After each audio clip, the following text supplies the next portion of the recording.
What's up you guys, kembali lagi di channel gua. Kali ini gua mau ngebahas hal yang mungkin banyak ditanyain sama orang, cuman belum sempat gua buat kontennya karena sebelumnya pas lagi hot-hotnya gua itu belum mau belum mau bikin video apapun karena gua masih mau nunggu nih kejelasannya gimana ke depannya. Dan kali ini gua mau ngebahas tentang apa yang terjadi dengan My Forex Funds dan bagaimana cara gua menyikapi ke depannya. Oke, seperti yang kita tahu di bulan September lalu ya, ataupun Agustus yang lalu lah itu, kita dihebohkan dengan kasus My Forex Funds yang diduga oleh si FTC penipuan.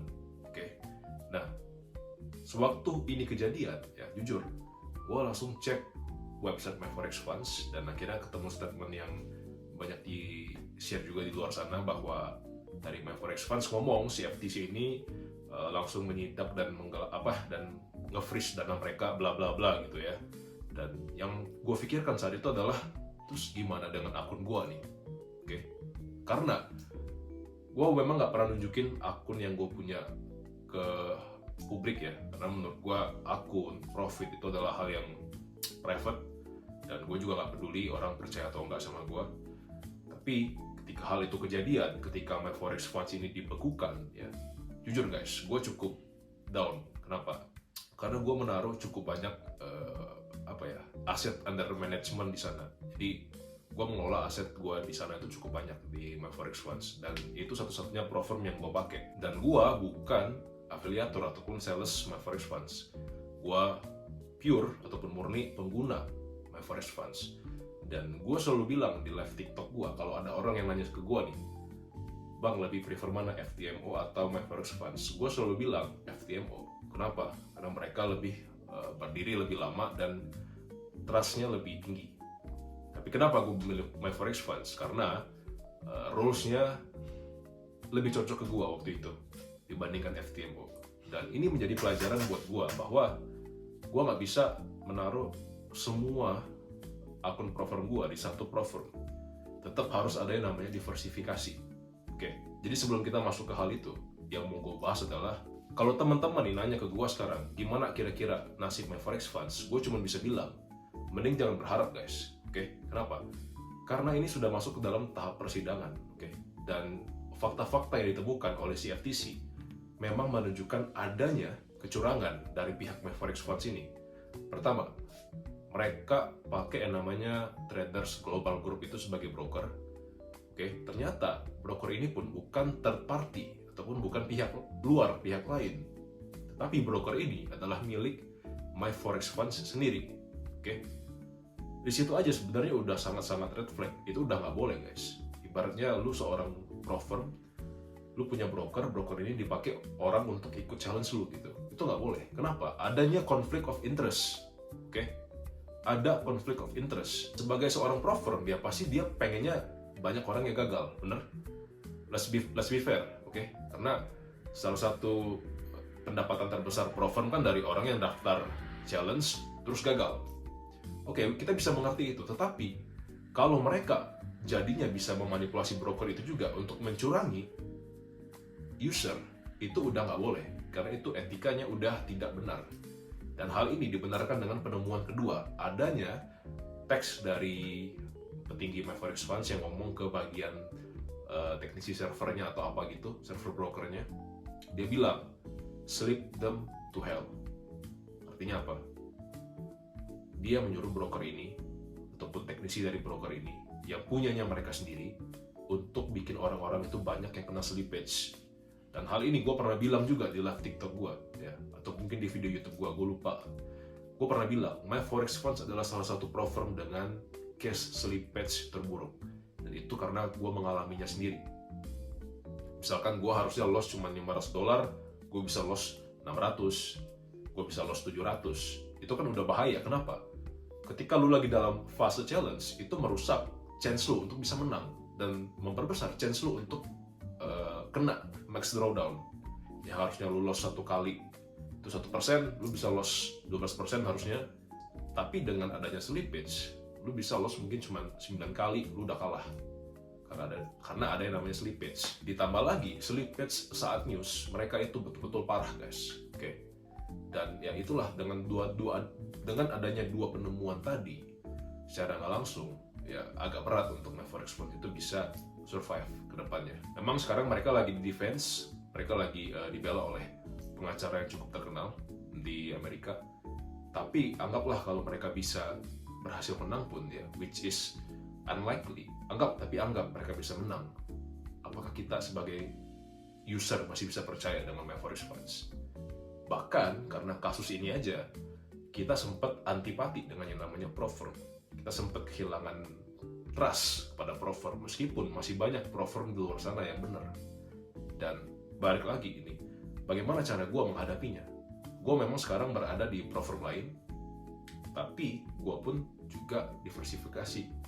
Dan kalau kalian pernah lihat TikTok gue, nanti scroll aja ya, gue ada bilang bahwa pro firm adalah alat untuk lu mengambil keuntungan yang gede dari modal kecil, oke? Ketimbang lu bikin akun flip atau akun judi, mending lu ikut pro firm, dan nanti dari pro firm ini keuntungannya tarik, lu pindahin ke personal account, oke? Itu yang gue lakuin, guys. Nah, dengan adanya yang kemarin Maverick Sport itu makin menguatkan gue bahwa keputusan yang gue ambil selama ini adalah keputusan yang benar, bahwa gue sebagai seorang trader tidak boleh bergantung sepenuhnya kepada pro firm, because we will never know. Kita sebagai seorang trader harus smart ya, jadi kita diversifikasi. Profit dari pro firm tadi kita pindahin ke personal account. Nah, selama ini ya gue cuman menggunakan broker luar. Ya tidak ada masalah sebenarnya, broker luar juga ada yang bagus. Tetapi permasalahannya, bukannya lebih bagus kalau kita bisa ketemu broker Indonesia, broker lokal yang berdiri udah lama, kantornya jelas di mana, dan mereka punya track record yang bagus. Bukankah kita sebagai user lebih merasa nyaman nih menaruh dana kita, sebagian dari kerja keras kita, bahkan mungkin semua dari kerja keras kita taruh ke broker, di mana kita bisa merasa nyaman. Kenapa? Karena pertama, sudah diawasi oleh OJK dan Bapepti, ya. Kedua, berdiri di Indonesia jelas, legalitas jelas, kantornya di mana jelas. Ketiga, gimana pun kalau ada masalah ya, kalau kita pakai broker luar, kita nggak akan bisa ngapa-ngapain, guys. Lu mau datang ke kantor pusat dia yang entah di mana gitu.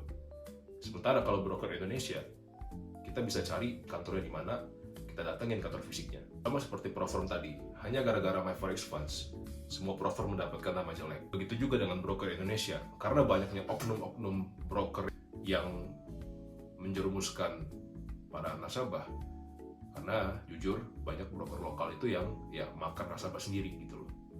Jadi karyawannya disuruh cari nasabahnya disuruh deposit, mereka yang tradingin, nanti brokernya yang tradingin, margin call suruh injek lagi. Nah, gara-gara itu banyak juga broker-broker lokal Indonesia itu yang mungkin bagus tapi dapat stigma yang jelek karena beberapa ataupun few bad apples. Dan inilah kenapa gue kedepannya akan berusaha mencari broker lokal ataupun broker Indonesia yang bisa dipercaya, dan kemungkinan gue akan menaruh personal account gue di broker tersebut karena membuat gue merasa lebih aman.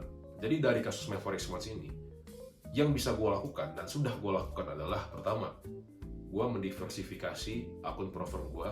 Jadi sekarang gue masih pakai MyFundedFX ya. Ini buat kalian yang sering nanya gue pakai pro firm apa, gue sekarang lagi pakai MyFundedFX, tapi gue tidak disponsori ataupun tidak bekerja sama dengan MyFundedFX. Gue hanya memberitahukan pro firm di mana sekarang gue meletakkan uang gue, dan kedepannya gue akan mencari pro firm lain yang memang oke juga untuk mendiversifikasi. Oke, jadi pro firm itu nggak akan punah, they're here to stay. Justru dengan adanya regulasi ini, itu membuat kita sebagai trader lebih diuntungkan karena ya para pro firm sekarang tidak boleh membuat praktek-praktek ilegal seperti yang dilakukan oleh Maverick Funds. Dan kedua, yang sudah gue lakukan dari dulu juga adalah mengembangkan personal account gue. Kenapa? Karena dengan personal account itu tuh betul-betul akun lu sendiri. Lu bebas untuk mengelolanya sebagai mana yang lu mau gitu. Dan ya, the freedom is in your hand because it's your account gitu. Meskipun memang rewardnya tidak bisa se-leverage pro firm, tetapi seenggaknya ini adalah dana yang bisa lu kelola sendiri. dan yang bisa lo kembangkan, dan juga sekaligus bisa menjadi track record lo. Kenapa? Karena investor itu pasti ingin melihat akun trading personal lo, portofolio lo. Dengan adanya itu, dengan adanya track record ini yang terbangun ini, lo bisa mendapatkan kemungkinan nanti ada personal investor yang invest dana mereka ke lo. So ya, dari My Forex Funds, it sucks, oke? Memang itu bagi gue sendiri juga nyesek. Tapi sebagai seorang manusia, kita cuma dikasih dua pilihan, antara kita adaptasi atau kita punah. So, ini cara gue menghadapi trading gue ke depannya. Dan ya, kalau kalian bisa mendapatkan poin-poin ini juga untuk kalian praktekin, good. See you guys in the next video, and remember, let's be better together. See you guys.